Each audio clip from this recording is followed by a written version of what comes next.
हमारा चैप्टर रहेगा chapter 12 application of biotechnology. Application की बात करें, क्या क्या यूज कर रहे हैं हम बायोटेक्नोलॉजी का। तो देखिए, बायोटेक्नोलॉजी तो एक ऐसी पावर हमको मिल गई है कि हम किसी भी लिविंग बीइंग्स में कोई भी जीन डालकर उसे हमारा डिजायरेबल वर्क करवा सकते हैं। बहुत अनलिमिटेड पावर हमको मिल गया है। हालांकि अभी बहुत सारे फील्ड इसके ऐसे हैं जहां पर हम और इम्प्रूव कर सकते हैं। हम उनकी सबकी बात करेंगे धीरे धीरे। सबसे पहले हम बात करते हैं कि अभी हम किस किस फील्ड में बायोटेक्नोलॉजी का इस्तेमाल कर रहे हैं। बहुत सारे ड्रग तैयार किए जा रहे हैं with the help of micro organism. बहुत सारे ड्रग मेडिसिन हम लोग तैयार कर रहे हैं लार्ज स्केल पर। हम डायग्नोस्टिक एप्लीकेशन में भी यूज कर रहे हैं। डायग्नोसिस में भी हमारा बहुत हेल्प कर रहा है। हमने देखा पीसीआर मशीन एक ऐसा टूल है जो अभी कोरोना में भी टेस्टिंग में काम आ रहा है। पीसीआर, आरटी पीसीआर मैंने आपको पूरा बताया था, reverse transcription polymerase chain reaction. Diagnosis करना बहुत आसान हो गया जब से ये टेक्नोलॉजी हमको मिला है। बहुत सारी बीमारियों को हम अर्ली स्टेज में ही पहचान लेते हैं। हम इसकी मदद से बहुत सारी जेनेटिकली मॉडिफाइड क्रॉप्स तैयार कर रहे हैं, जेनेटिकली मॉडिफाइड ऑर्गेनिज्म तैयार कर रहे हैं, जिससे हमारा एग्रीकल्चर बहुत इम्प्रूव हो गया है। एग्रीकल्चर में बहुत इम्प्रूवमेंट हुआ है। हमें अभी केमिकल के ऊपर डिपेंड होने की जरूरत नहीं रह गई। हम कुछ ऐसे जीन्स हमारी क्रॉप में डाल रहे हैं कि हमको इन केमिकल को इस्तेमाल करने की भी जरूरत नहीं रहेगी। एग्रीकल्चर फील्ड में बहुत सारा स्कोप बाकी है। बहुत सारा प्रोसेस्ड फूड भी बनाया जा रहा है। प्रोसेस्ड फूड, कुछ नए नए रिसोर्सेज हमने ढूंढे जिनसे ह्यूमन बीइंग्स आने वाले समय में फूड का जो डिमांड है वो पूरा कर पाएगा। देखिए, हमारा एग्रीकल्चर इतना बहुत ज़्यादा इम्प्रूवमेंट तो नहीं हो पाएगा क्योंकि पॉपुलेशन तो लगातार बढ़ रहा है। तो फ्यूचर को देखते हुए हमको ज़रूरत थी कुछ नए फूड सोर्सेज ढूंढने की, और बायोटेक्नोलॉजी ने हमको ऐसा पावर दिया कि हमने माइक्रो ऑर्गेनिज्म से ही फूड बनवाना शुरू कर दिया। माइक्रो ऑर्गेनिज्म हमारे लिए फूड तैयार कर रहे हैं। बहुत काम आएगा जब लेबोरेटरी में आपका फूड तैयार हुआ करेगा। ये भी एक बहुत अच्छा स्कोप है, यहाँ पे भी बहुत सारा यूज किया जा रहा है। बायो रेमेडिएशन है, वेस्ट ट्रीटमेंट है। अगर हम बात करते हैं वेस्ट ट्रीटमेंट की, अगर हमको कोई एक ऐसा जीन मिल जाए जो प्लास्टिक को डिकम्पोज कर दे, काश कोई एक ऐसा बैक्टीरिया मिल जाए जो प्लास्टिक को डिकम्पोज कर रहा हो, तो हम उसका वो जीन इस्तेमाल करके हमारे डिकम्पोजर्स के अंदर डाल देंगे तो हमारा प्लास्टिक की समस्या खत्म हो जाएगी। जो नॉन बायोडिग्रेडेबल वेस्टेज है उनको भी हम शायद खत्म कर पाएंगे, ऐसा हम उम्मीद लगा रहे हैं। नेचर ने ऐसा कुछ न कुछ तो बनाया होगा कि हमको वो जीन बस मिल जाए, फिर तो हम उस जीन का इस्तेमाल कर लेंगे और बाकी और जो हमारे माइक्रो ऑर्गेनिज्म है उनके अंदर डाल के हम वेस्ट ट्रीटमेंट कर लेंगे। हालांकि अभी हम बहुत सारा वेस्ट ट्रीटमेंट काम कर रहे हैं। Ganga action plan, Yamuna action plan में हम माइक्रो ऑर्गेनिज्म को इस्तेमाल कर रहे हैं। हमने बहुत सारे मॉडिफाइड माइक्रो ऑर्गेनिज्म बनाए हैं जो ऑटोमेटिक हमारा वेस्टेज साफ कर रहे हैं, क्लीन कर रहे हैं हमारे इन्वायरमेंट को। और नया एक और फील्ड हम ढूंढ रहे हैं एनर्जी प्रोडक्शन में। एनर्जी प्रोडक्शन, अब देखिए एनर्जी हमारा कोयला तो बहुत ज़्यादा दिन चलने वाला नहीं है, पेट्रोलियम ज़्यादा दिन चलने वाला नहीं है। अभी हम गोबर गैस वगैरह से बायोगैस प्रोडक्शन कर रहे हैं, लेकिन अगर इसमें और रिसर्च किया जाए तो हम बहुत सारी gas as a energy, as a fuel के रूप में इस्तेमाल कर पाएंगे इन फ्यूचर में। तो ये कुछ ऐसे फील्ड थे जहां मैंने आपको हाईलाइट किया कि बायोटेक्नोलॉजी का आसानी से इस्तेमाल किया जा सकता है। जरूरत है कुछ और रिसर्च करने की, जरूरत है कुछ और इंप्रूवमेंट करने की। तो हम यहाँ पे बात करेंगे खास तौर पे जो डाउन स्ट्रीम प्रोसेस हैं वहाँ पे हम कुछ इम्प्रूवमेंट कर सकते हैं। कुछ एंजाइम्स बनाने के लिए हम इम्प्रूवमेंट कर सकते हैं। अगर हम बायोरिएक्टर में ऑलरेडी जो माइक्रो ऑर्गेनिज्म के पास एंजाइम है वो तो है ही हैं, हम बाहर से भी और एंजाइम देके स्पीड को फास्ट कर सकते हैं, जल्दी प्रोडक्शन कर सकते हैं। तो एंजाइम इम्प्रूवमेंट कर सकते हैं, जीन और नए नए ढूंढ सकते हैं जो आपके लिए यूजफुल हैं। हम प्योरिफिकेशन टेक्निक में इम्प्रूव कर सकते हैं और रेस्ट्रिक्शन एंडोन्यूक्लिएज भी नए नए और ढूंढे जा सकते हैं। तो लगातार हमारा रिसर्च वर्क इसके ऊपर चल रहा है और बायोटेक्नोलॉजी में हम हर समय कुछ ना कुछ नया कर रहे हैं। अब हम सीधा सीधा बात करते हैं, सभी फील्ड में तो हम नहीं पहुंच पाएंगे, लेकिन बायोटेक्नोलॉजी जब हमने थोड़ा सा पढ़ा है तो कुछ स्पेसिफिक फील्ड में हम इनका इस्तेमाल देखेंगे कि अभी हम क्या कर रहे हैं। हम पहले बात करेंगे एग्रीकल्चर में। एग्रीकल्चर में अभी तक हम क्या कर रहे हैं, बायोटेक्नोलॉजी का इस्तेमाल किस तरह से कर रहे हैं, ये हमको इस चैप्टर में डिस्कस करना है। हम एग्रीकल्चर में बहुत सारे फील्ड है, केवल दो एग्जाम्पल लेंगे। हम देखेंगे कि इंसेक्टिसाइड प्लांट कैसे बना सकते हैं। इंसेक्टिसाइड प्लांट हम बनाएंगे, कोई केमिकल का इस्तेमाल नहीं करेंगे, प्लांट ही ऐसे बना देंगे कि वो खुद इंसेक्ट को कंट्रोल करेंगे, वो खुद इंसेक्ट के प्रति रजिस्ट हो जाएंगे।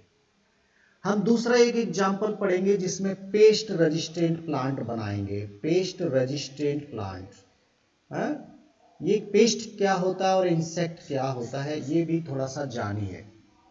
इंसेक्ट आर्थ्रोपोडा से ही बिलोंग करते हैं और ये प्लांट की पत्तियों को, स्टेम को कुतर के खा जाते हैं, उनको काट के उनको डैमेज कर देते हैं हमारे क्रॉप प्रोडक्ट को। तो ये काट के खा के वहां से चले जाते हैं, उड़ जाते हैं, वो इंसेक्ट कहलाएंगे। और जो पेस्ट होता है वो पेस्ट जनरली प्लांट को इन्फेक्ट करके प्लांट के अंदर ही शेल्टर करेगा, वहीं रहेगा, वहीं पे सरवाइव करेगा। तो इंसेक्ट और पेस्ट में यही अंतर है, पेस्ट सिस्टेमिक होते हैं, प्लांट के सिस्टम में ये फूड भी लेंगे और वहां पर रहने का भी काम करेंगे, शेल्टर भी लेंगे। जबकि इंसेक्ट केवल फूड लेते हैं, वो प्लांट की पत्तियों को, फ्लावर को खाकर उड़ जाते हैं, उनका रस चूस के चले जाते हैं, लेकिन पेस्ट प्लांट को सड़ा देता है, उसी के अंदर रहता है, उसी को पूरा डैमेज करता है।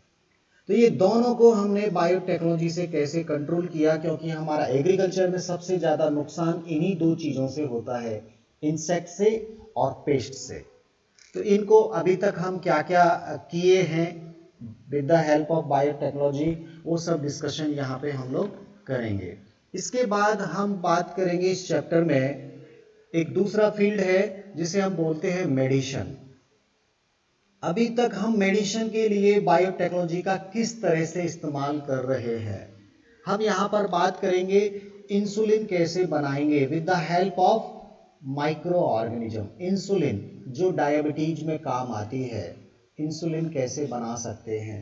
और हम दूसरा बात करेंगे कि अगर किसी इंडिविजुअल में कोई जीन डिफेक्टिव है तो उस जीन को कैसे रिप्लेस करके एक नॉर्मल जीन उसके अंदर डाला जाए।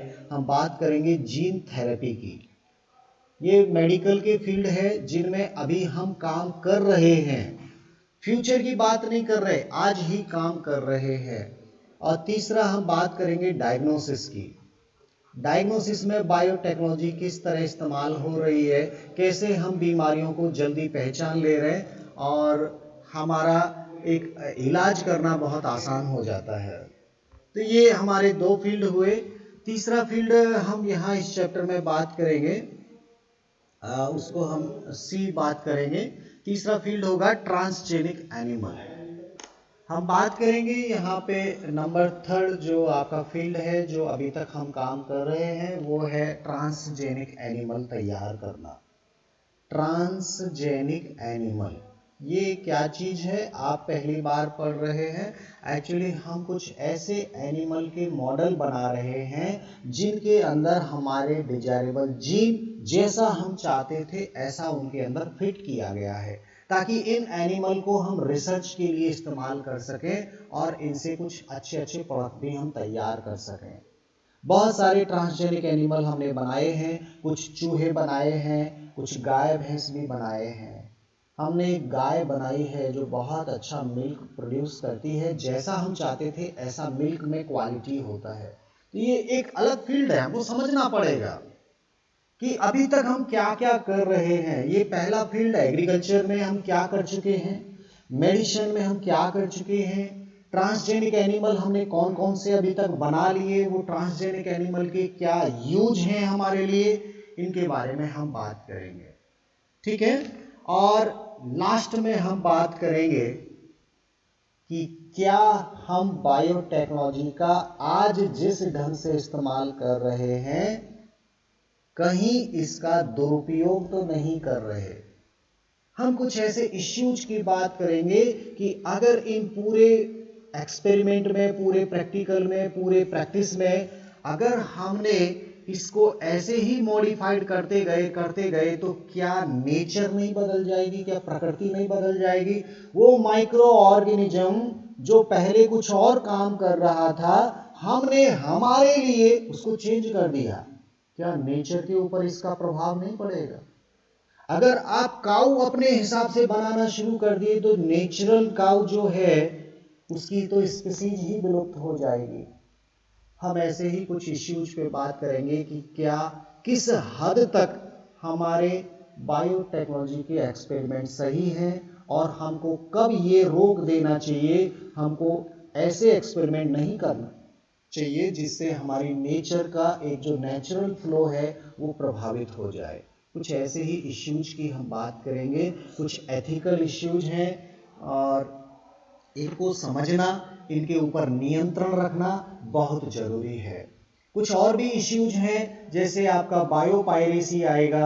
बायोपायरेसी में क्या होगा कि किसी कंपनी ने अगर कोई माइक्रो ऑर्गेनिज्म बनाया और उसको चोरी करके कोई दूसरा इस्तेमाल करे, उसका प्रोडक्ट कोई दूसरा बेचे तो एक इलीगल हो जाएगा। ऐसे कुछ कानून हमको बनाने की जरूरत है जो हमारा पेटेंट कराए प्रोडक्ट अगर हमने बनाया तो हमको मिले। हम बायोपायरेसी की भी बात करेंगे। तो कुछ ऐसे इश्यूज की बात हम लास्ट में करेंगे। हमको इस चैप्टर में केवल 3 फील्ड पे ज्यादा ध्यान देना है, एग्रीकल्चर पे देना है, मेडिसिन पे देना है और ट्रांसजेनिक एनिमल्स की भी हम बात करेंगे। हालांकि मेडिसिन में एक और यहाँ पे हम डिस्कस करेंगे, नंबर 4 वो होगा हमारा जीन थेरेपी। ये तो ऑलरेडी हो गया ना, जीन थेरेपी, सॉरी, ये 3 हम बात करेंगे, इंसुलिन, जीन थेरेपी और डायग्नोसिस। तो इस तरह से ये पूरा चैप्टर हमारा कंप्लीट होने वाला है। ये काम अभी तक हम कर चुके हैं और हमको ये नहीं भूलना है कि बहुत स्कोप है इस फील्ड में जहां पर और भी नया नया आप बना सकते हैं, क्योंकि जीन्स किसी भी लिविंग्स में हम भेजने की पावर आज रखते हैं। ऐसा हमारा बायोटेक्नोलॉजी हमको पावर देता है। तो चलिए शुरू करते हैं, एग्रीकल्चर की बात करेंगे। सबसे पहले एग्रीकल्चर में एक्चुअली अभी तक जो हम एग्रीकल्चर कर रहे हैं, शुरुआत में तो ट्रेडिशनल एग्रीकल्चर होता था। ट्रेडिशनल एग्रीकल्चर में किसान बस खेत में मेहनत करता था और जैसा भी सीड उसके पास था ऐसा ही सीड और उसका जो वर्क, बस उससे जो प्रोडक्ट मिलता था उसी से बेचारा किसान खुश होता था। हालांकि वो प्रोडक्ट ज्यादा नहीं मिल पाता था, बहुत सारा नुकसान उसमें होता था। ये ट्रेडिशनल था पुराने जमाने में। फिर बाद में थोड़ा इंप्रूवमेंट हुआ एग्रीकल्चर में, तो हाइब्रिड सीड जब आए, हाइब्रिडाइजेशन का जब जमाना आया, हाइब्रिड सीड हमने बनाए तो सीड की क्वालिटी इंप्रूव होने से थोड़ा प्रोडक्शन इंप्रूव हुआ, थोड़ा सा प्रोडक्शन इंप्रूव हुआ, अच्छे बीज मिलने लगे तो हमारा प्रोडक्शन थोड़ा बढ़ गया। उसके बाद थोड़ा सा हमारा अगर हम बात करें तो एग्रोकेमिकल सिस्टम आया, एग्रोकेमिकल सिस्टम, और इस सिस्टम के आने के बाद हमारे इंडिया में ग्रीन रिवॉल्यूशन देखने को मिला। ग्रीन रिवॉल्यूशन हालांकि ये बिना हाइब्रिडाइजेशन के पॉसिबल नहीं था। हाइब्रिड सीड तो इस्तेमाल किए ही किए, हाइब्रिड सीड तो इस्तेमाल हुए ही हुए, लेकिन साथ में हमने कुछ केमिकल का इस्तेमाल करना शुरू कर दिया। खास तौर पे हम बात करेंगे फर्टिलाइजर्स का इस्तेमाल शुरू कर दिया।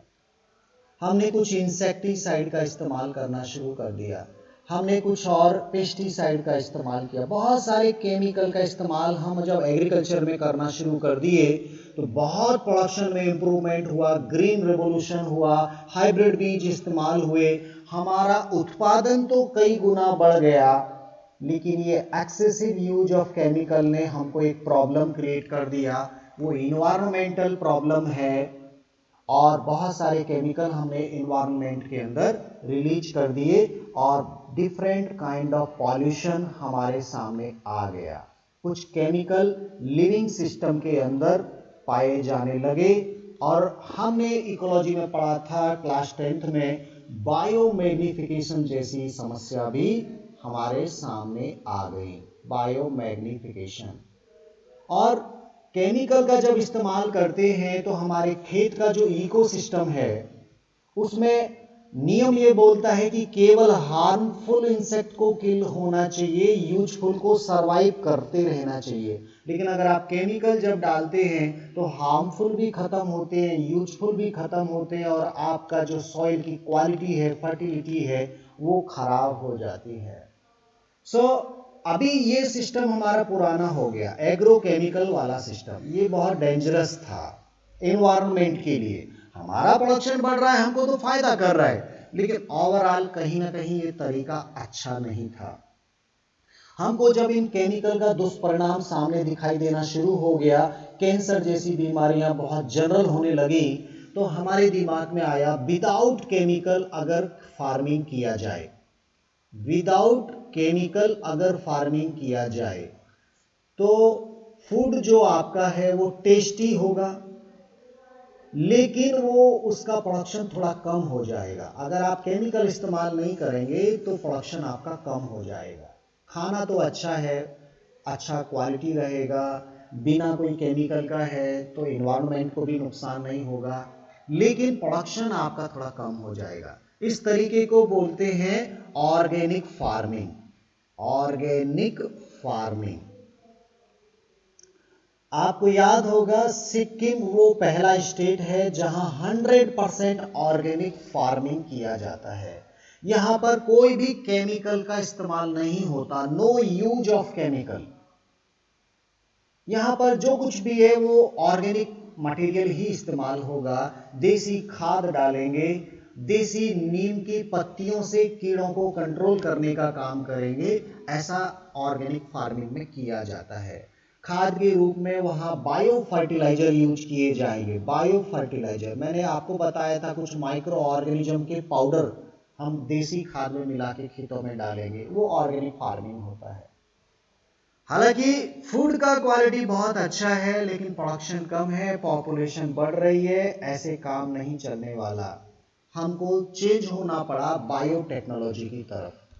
बायोटेक्नोलॉजी ने तो हमको बिना केमिकल के इस्तेमाल के ऐसे जीन्स क्रॉप में अवेलेबल करवा दिए कि अब हमको केमिकल का भी इस्तेमाल नहीं करना है और प्रोडक्शन हमारा बहुत शानदार रहना है और कोई भी समझौता नहीं है प्रोडक्शन के साथ। प्रोडक्शन भी लार्ज अमाउंट में आएगा, केमिकल भी इस्तेमाल नहीं होगा। हमको हमारी क्रॉप के अंदर ही जीन्स डाल देना है जो हमको केवल और केवल फायदा पहुंचाएं, हमारे लिए अच्छा प्रोडक्ट तैयार करें। ठीक है, तो बायोटेक्नोलॉजी से आज खेती की जा रही है। ऐसी वैरायटी क्रॉप की तैयार कर रहे हैं जिनमें जीन्स हमारी इच्छा के अनुसार डाले गए हैं। जैसा हम चाहते हैं ऐसे जीन्स हमारी क्रॉप में लगाए गए हैं। तो देखते हैं क्या क्या हमने तैयार किया और क्यों एक बायोटेक्नोलॉजी की मदद से तैयार की गई क्रॉप फायदेमंद होती है। तो हम देखेंगे benefits of genetically modified crop. Benefits की बात करते हैं अगर हम, benefits of genetically modified crop क्या फायदे होते हैं? नंबर वन हम बात करेंगे, हमारी जो क्रॉप होगी वो मोर टॉलरेंट होगी against the abiotic stress. Abiotic stress, abiotic stress क्या होता है? फसल के लिए स्ट्रेस कब आते हैं? जब सूखा पड़ जाए, बाढ़ ज़्यादा आ जाए, पानी बहुत ज़्यादा भर जाए, या लो टेम्परेचर हो जाए, या बहुत हाई टेम्परेचर हो जाए।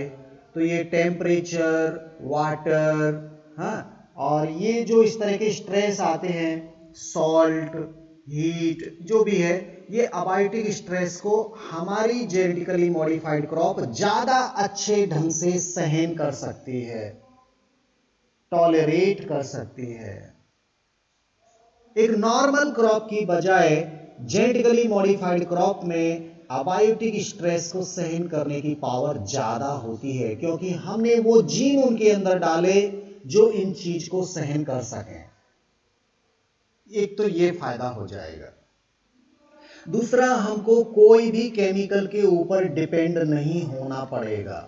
No dependence on chemical, no dependence on chemical. कोई केमिकल के ऊपर हमको डिपेंड नहीं होना, हमको क्रॉप में कोई केमिकल नहीं डालना। क्यों? क्योंकि हमारी क्रॉप को हमने ऑलरेडी इंसेक्टिसाइड बनाया हुआ है। हमारी क्रॉप खुद इंसेक्ट को मार देगी, हमारी क्रॉप खुद पेस्ट को किल कर देगी। ये कुछ स्पेशल पावर हमने दिए, और बायोटेक्नोलॉजी की मदद से हमने कुछ ऐसे जीन्स डाले कि हमारी क्रॉप सॉइल में मौजूद लो अमाउंट ऑफ न्यूट्रिएंट को भी आसानी से एब्जॉर्ब कर लेगी, लो न्यूट्रिएंट को भी एब्जॉर्ब कर लेगी सॉइल से, हाँ, सॉइल से एब्जॉर्ब कर लेगी।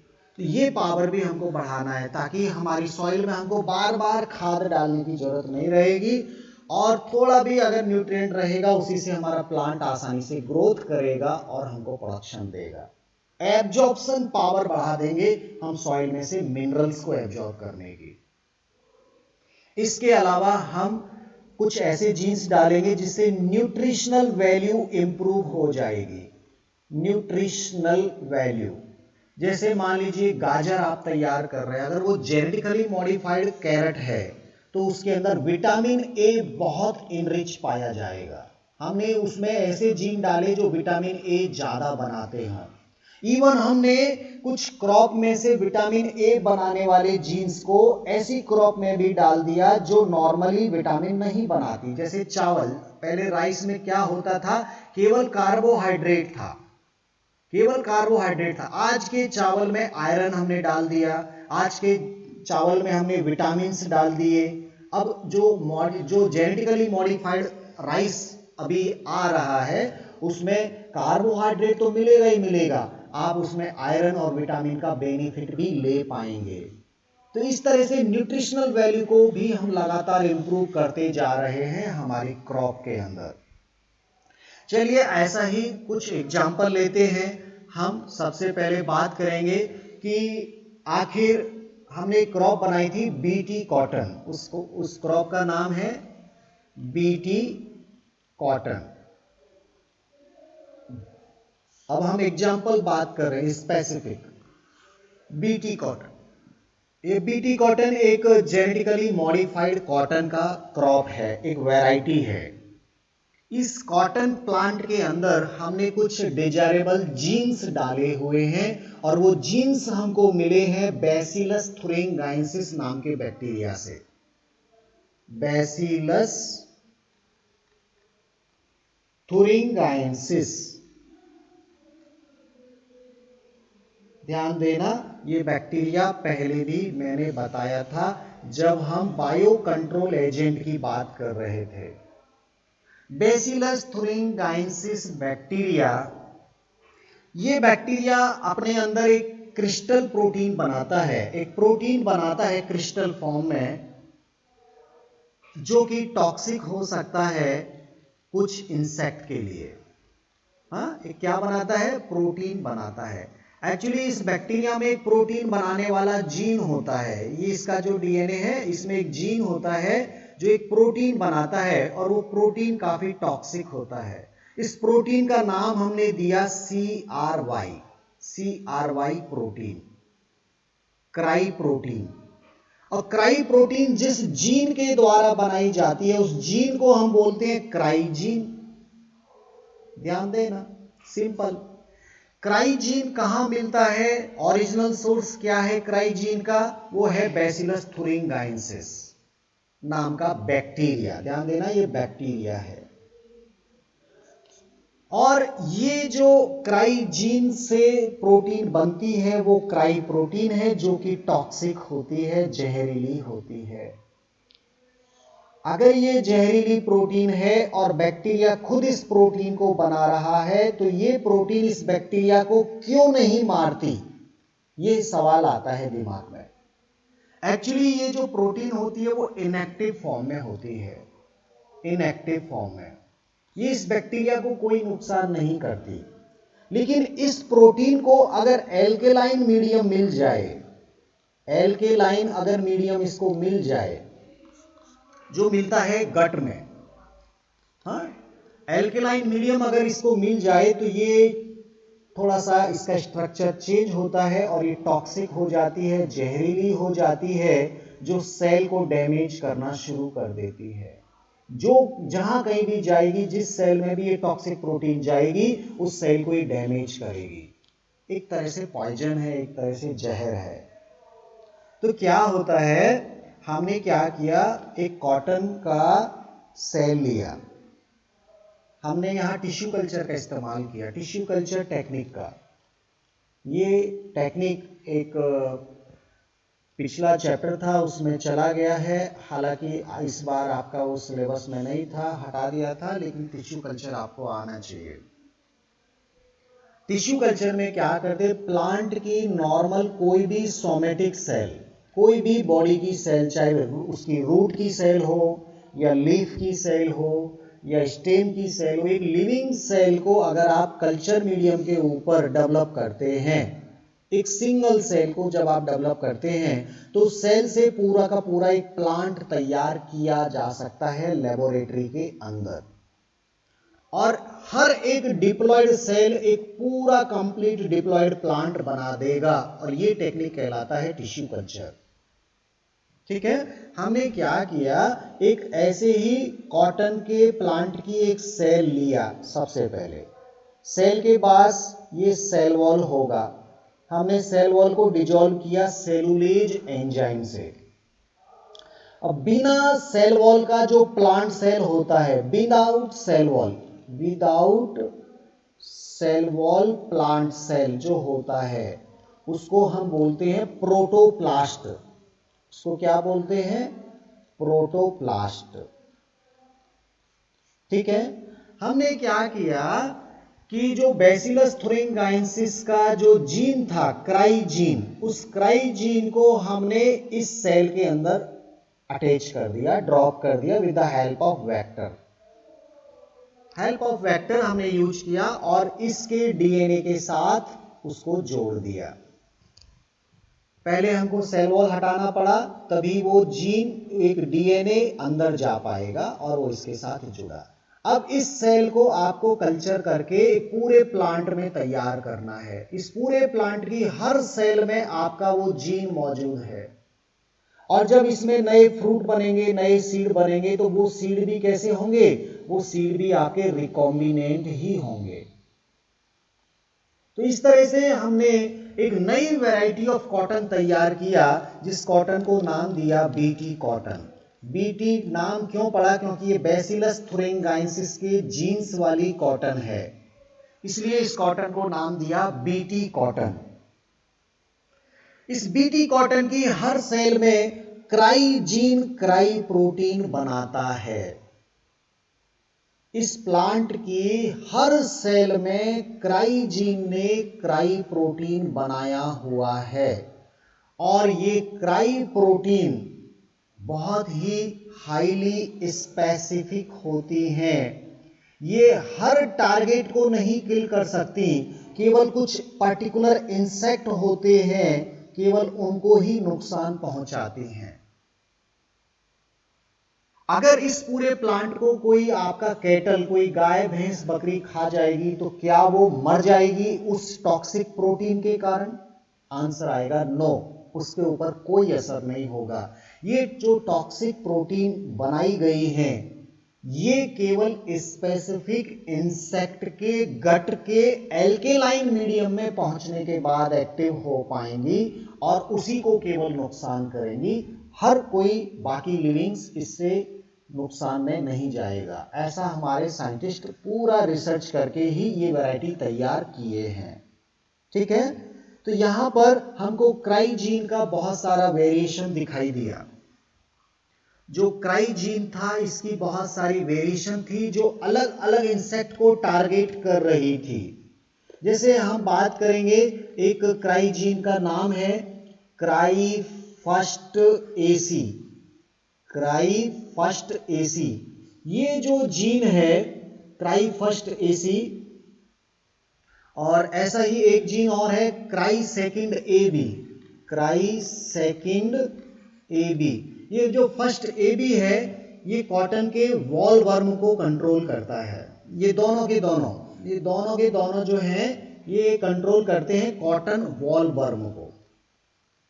कॉटन वॉल वर्म ये क्या होता है? एक कीड़ा होता है, जब कॉटन का बल्ब बनता है जिसमें कॉटन बनती है, उसमें कीड़ा छेद करता है और पूरी कॉटन को खराब कर देता है। तो ये जो बॉल वर्म है, इस बॉल वर्म को अगर इसकी सेल में वो क्राई जीन मौजूद है तो वो इस इंसेक्ट के गट में चली जाएगी और इसके गट में जाने के बाद उसको वो डैमेज कर देगी गट को, और ये इंसेक्ट अपने आप मर जाएगा। अगर इसने इस प्लांट की कुछ सेल खा ली तो ये मर जाएगा अपने आप, आपको कोई दवाई डालने की जरूरत नहीं है। ठीक है, तो ये दो जो जीन, अगर आपने इन जीन को इस क्रॉप में डाला तो समझो वो क्रॉप आपके वॉल वर्म के प्रति रजिस्ट हो जाएगी। वो वॉल वर्म इस फसल को कोई नुकसान नहीं पहुंचाएगा। ऐसे ही एक थोड़ा सा डिफरेंट जीन है क्राई फर्स्ट ए बी, ध्यान देना, ये हमारा कॉर्न बोरर को रजिस्ट करता है। कॉर्न बोरर, केवल ये इंसेक्ट इससे मरेगा, बाकी के और इंसेक्ट इससे नहीं मरेंगे। तो आपका इकोसिस्टम कोई प्रभावित नहीं होगा। जिस इंसेक्ट को आप टारगेट कर रहे हैं केवल वो इंसेक्ट ही इससे किल होगा, बाकी के इंसेक्ट सुरक्षित रहेंगे। ऐसा हमारे साइंटिस्ट ने रिसर्च करके हमको बताया और उसके बाद ही ये वैरायटी तैयार किया है।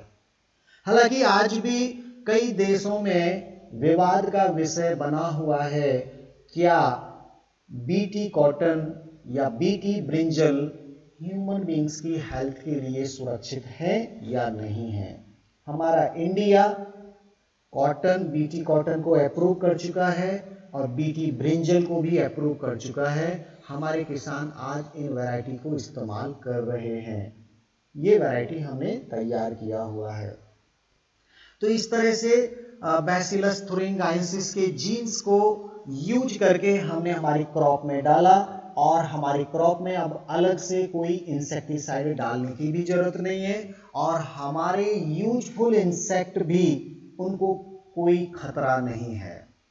आखिर ये कैसे करते हैं? देखिए, इंसेक्ट का जो गट है उसमें जो एपिथेलियल सेल है, एक्चुअली ये क्राई प्रोटीन जब एक्टिव हो जाएगी एल्केलाइन मीडियम में तो इन सेल को डैमेज करेगी, जिससे यहाँ छेद बन जाएगा और यहाँ परफोरेशन हो जाएगा और ये इसका डाइजेस्टिव सिस्टम डैमेज होने के कारण इस इंसेक्ट की डेथ हो जाएगी। ठीक है, तो ये बहुत ही सिंपल था। हमको ये कुछ जीन्स के नाम याद रखने हैं। ये स्पेसिफिक हैं, क्राई फर्स्ट एसी और क्राई सेकंड ए बी, ये कॉटन वॉल वर्म के लिए बनाए गए और cry first A B gene का इस्तेमाल कॉर्न बोरर के लिए किया गया। ऐसे ही स्पेसिफिक होने के कारण ही ये हमारे लिए ज्यादा यूजफुल हो गए। अगर ये हर इंसेक्ट को मारते तो हम फिर इनका इस्तेमाल नहीं करते। ठीक है, इस तरह से हमारा ये आज का टॉपिक मुझे लग रहा है कि आपको समझ में आया होगा। बीटी कॉटन पूरा 5 नंबर में पूछा जाता है, आप इसको ढंग से पढ़िएगा। और एक एग्रीकल्चर यूज और है, पेस्ट रेजिस्टेंट प्लांट हमने कैसे तैयार किए। ये बच्चों को बहुत ज्यादा कंफ्यूज करता है। तो कल का क्लास आप जरूर अटेंड कीजिएगा ताकि आपको पेस्ट रेजिस्टेंट प्लांट बनाने का टेक्निक भी समझ